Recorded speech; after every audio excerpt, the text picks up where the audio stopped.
Why do you feel lost, even when you achieve what others call success? Why does the praise of others still feel hollow? Why do you fear silence? Your own company. The problem is simple but deadly. You don't truly know who you are. And until you do, you will serve others' agendas, live their dreams, and die in their chains. This is the cure, the Machiavellian path to self-mastery. They told you that finding yourself is some poetic, peaceful journey. That identity is a spiritual luxury for dreamers, artists, or those privileged enough to sit beneath trees and journal their feelings. But what if I told you, identity isn't a luxury, it's a weapon, the most dangerous weapon a man can possess. And if you don't wield it, someone else will. From the moment you are born, the world begins its work.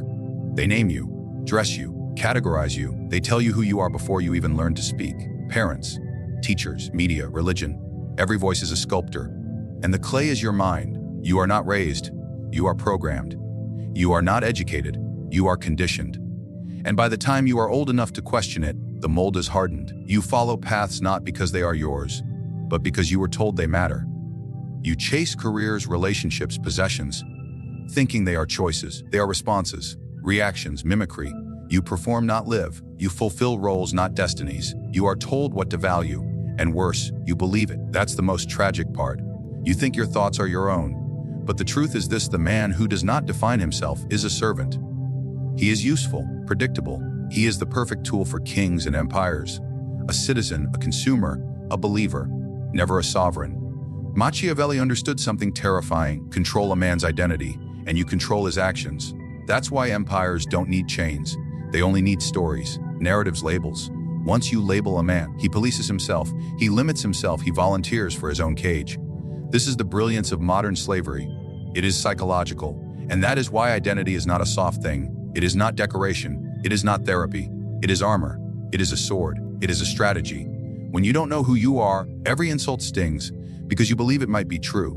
Every failure breaks you because you have no foundation to stand on. Every opinion sways you because you have no internal compass. Every room you enter, you shrink because you are uncertain whether you belong. The man who knows who he is, he becomes unshakable. He walks into a room and does not ask for permission. He does not wait for acceptance.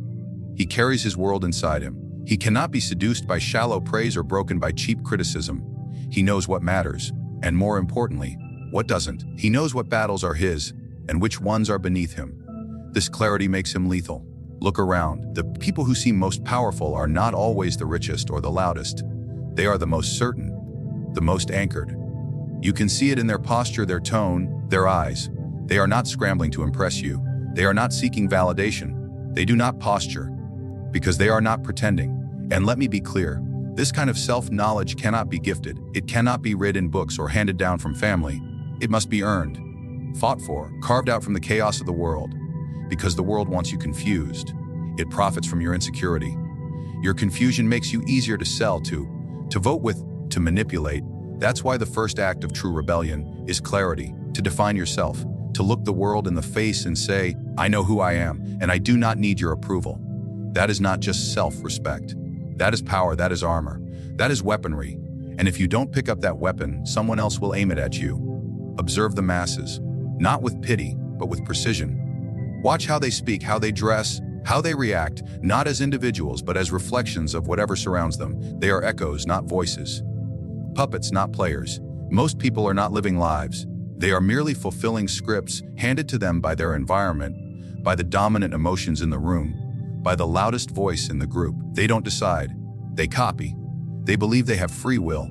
That's the grand delusion. But watch closely. When the mood shifts, so do they. When the crowd cheers, when the crowd panics, they panic. They are thermostats of emotion, registering what's around them and adjusting accordingly. This is not individuality. This is adaptation out of fear. The fear of standing out, the fear of being isolated, the fear of being seen as different. And because of that fear, they surrender their minds. They become products of their environment. Ideas don't come from within. They are imported. Morals, politics, ambitions, all shaped by others. They confuse agreement with intelligence, conformity with virtue, safety with success. But none of these are signs of a thinking man. They are signs of obedience. And Machiavelli knew, obedient men are the easiest to conquer. Most people cannot sit in silence without reaching for noise. They cannot be alone without reaching for distraction. They cannot hold a belief unless 10 others clap for it. Their identity is not internal. It is borrowed, temporary, inflated by external applause, deflated by external criticism. This is why they live in constant anxiety, because their worth is determined by things they cannot control. Other people's moods, trends, headlines, algorithms. They change based on the room they enter. One group, they're virtuous. With another, ruthless. With one person, they speak of humility. With another, they crave dominance. They don't speak their truth because they don't know what it is. They say what is acceptable. They do what is rewarded. This is not adaptability. This is survival. And survival mode is the opposite of power. A man who is shaped by his environment will always be a servant to it. He needs the group. He needs the noise, because without it, he is directionless. He has no spine, only reaction, no core, only reflection. He is not grounded. He is floating, desperately grabbing onto whatever is trending, popular, or profitable. And he believes this is progress. The problem is, when you are shaped by everything around you, you are owned by it. Your beliefs are not yours, they are leased. Your opinions are not conclusions, they are repetitions. And if your environment collapses, you collapse with it.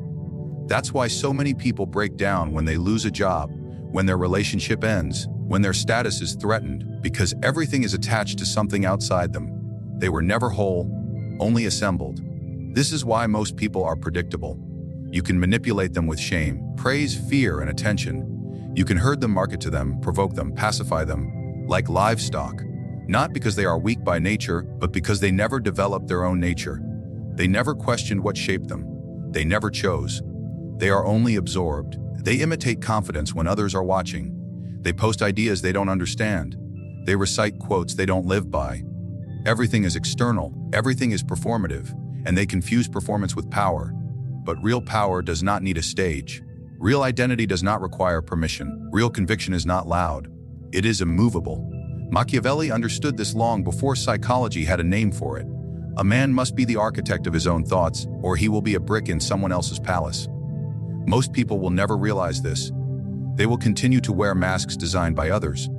They will dance to music they didn't choose. They will fight for causes they didn't examine. They will die defending beliefs that were never their own. Everyone says they want to find themselves. It sounds poetic, noble, even romantic.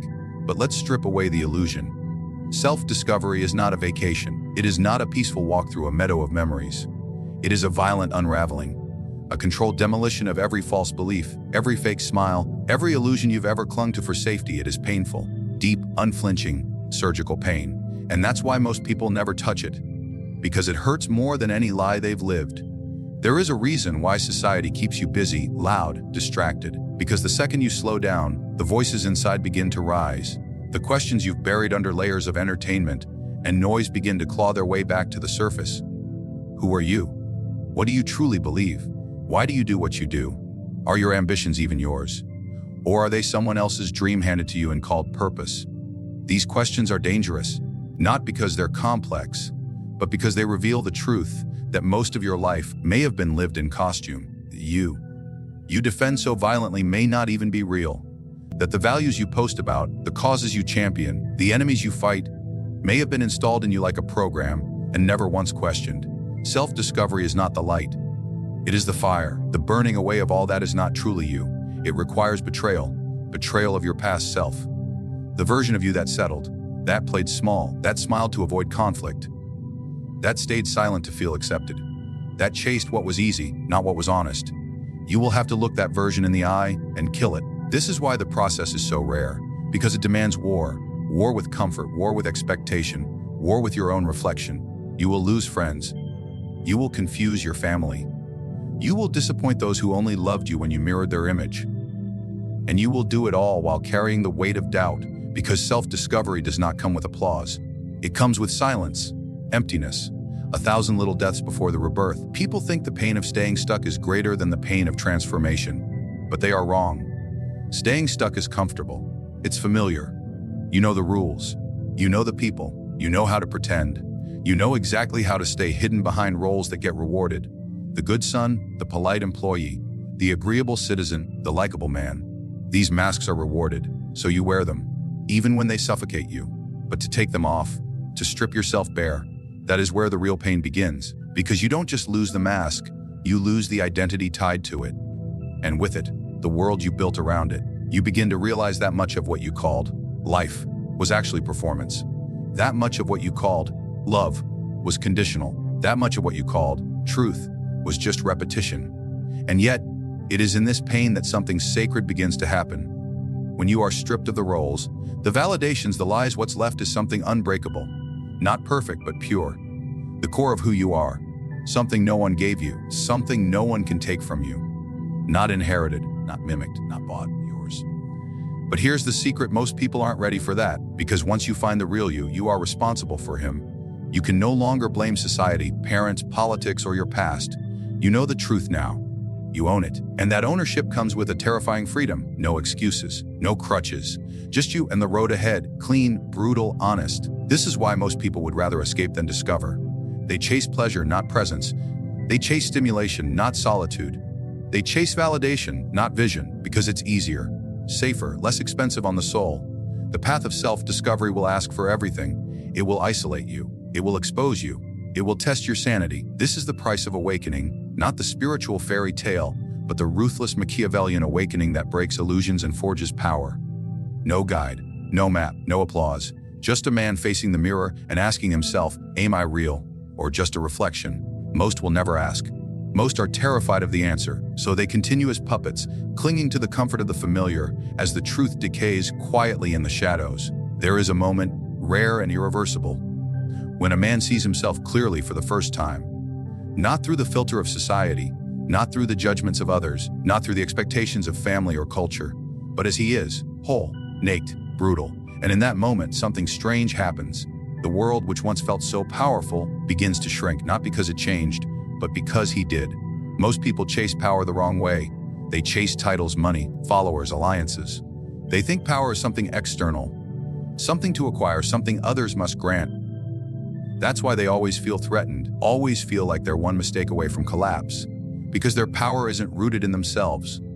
It's borrowed, conditional, fragile. But the man who truly knows himself doesn't need to chase power. He becomes it. His presence changes the temperature of a room. His words carry weight not because of volume, but because they come from a place of unshakable clarity. He knows what he stands for, and more importantly, what he will never stand for. This is the kind of man you cannot buy, cannot manipulate, cannot use.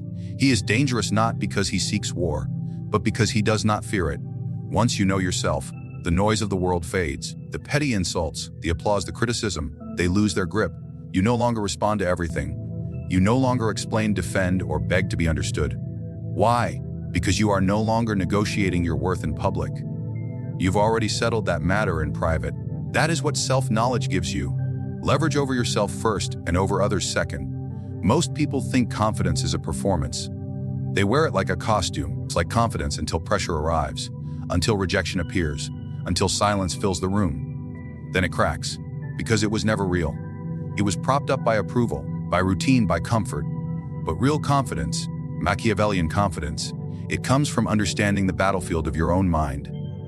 When you've fought the internal war, when you've faced your shadows and made peace with your nature, you don't fear the opinions of lesser men. And make no mistake, power attracts envy. The man who has himself will be seen as arrogant, cold, difficult. That is the tax of being sovereign. People will call you names because they cannot influence you. They will create stories to explain your clarity because it threatens their confusion. They will say you've changed, and you have, because you've stopped asking for directions from people who've never left the village. Once you know yourself, indecision dies. The man who doesn't know who he is paralyzed by options. He hesitates, not because the path is unclear, but because he is. Every opportunity is a trap, every voice a distraction. But the man who knows himself does not seek the perfect choice. He makes the choice perfect by committing fully. His decisions have energy behind them. They move mountains not because of magic, but because of certainty. You don't ask for permission when you know who you are. You don't shrink to make others comfortable. You don't pretend to be small so that insecure people feel safe. You become polarizing. You provoke. You disrupt. Not because you try to, but because you no longer filter your essence. This is the natural consequence of self-ownership. You stop diluting your presence for mass approval. And in that space, where you stand alone but whole, people begin to follow you. Not because you asked, not because you demanded it, because people are starved for something real. They don't follow men who have all the answers. They follow men who have resolved themselves, because in a world full of actors, the man who is authentic becomes a beacon. You become rare, and in power, rarity is everything. It's not about how many agree with you, it's about how many are moved by you. And that cannot happen until you are moved by yourself. Until your words, your values, your path are aligned from the inside out. This is not ego, this is structure, discipline, alignment. This is what separates the man who plays the game from the one who designs it. The man who knows himself doesn't need the crowd. He builds his own court. He doesn't beg for loyalty. He commands it through presence. He doesn't chase peace. He creates it by removing what disturbs it. This kind of power cannot be taught. It must be earned. Through confrontation with self, through shedding illusions, through brutal self-honesty. And once you have it, everything changes. Not just how others see you, but how you see everything else. You were not born powerless. You were simply born unaware. They told you to behave, to follow, to blend in. They taught you how to survive, but never how to exist. They trained you to be accepted, not to be known. And so you became a mirror of the world instead of the master of yourself. But now the illusion is shattered.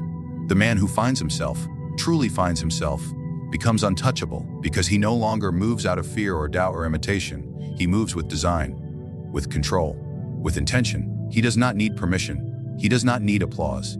He has returned to the throne of his own mind, and from there, he governs everything else. Your life does not begin when the world finally notices you. Your life begins the moment you notice yourself and refuse to look away.